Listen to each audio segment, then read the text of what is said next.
తెలంగాణలో రుణమాఫీ పైన రగడ కొనసాగుతోంది. ఆంక్షలు లేకుండా రుణమాఫీ పూర్తి చేయాలని బీఆర్ఎస్ డిమాండ్ చేస్తోంది. మిగిలిన 60% మందికి రుణమాఫీ పూర్తి చేయాలని డిమాండ్ చేస్తూ మండల నియోజకవర్గ కేంద్రాల్లో ధర్నాకు పిలుపునిచ్చింది. ఈ నెల 22న ధర్నాలు చేయాలని కేటీఆర్ ఆదేశించారు. ఆంక్షలు పెట్టి రైతుల్ని మోసం చేశారని తక్షణమే రాష్ట్ర ప్రభుత్వం క్షమాపణలు చెప్పాలని డిమాండ్ చేశారు. వెంటనే ప్రతి రైతుకు రుణమాఫీ చేస్తామని ప్రభుత్వం ప్రకటించాలన్నారు. కేటీఆర్ కామెంట్స్ కి సంబంధించిన అడిషనల్ డీటెయిల్స్ మా ప్రతినిధి శ్రీకాంత్ అందిస్తారు. శ్రీకాంత్.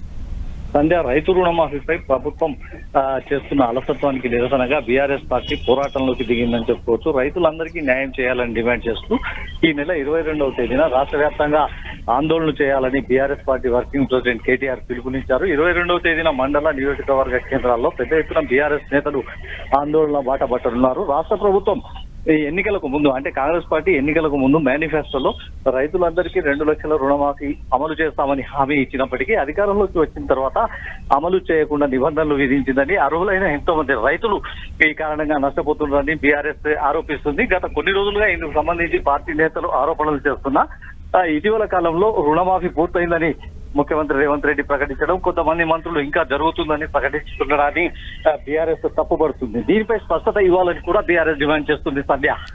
రైట్ శ్రీకాంత్. సిద్దిపేటలో బీఆర్ఎస్ వర్సెస్ కాంగ్రెస్ కొనసాగుతోంది. రుణమాఫీ అంశంపైన పోటాపోటీ సమావేశాలు జరుగుతున్నాయి. పొన్నాల శివారు నుంచి సిద్దిపేట వరకు కాంగ్రెస్ శ్రేణులు ర్యాలీ నిర్వహించారు.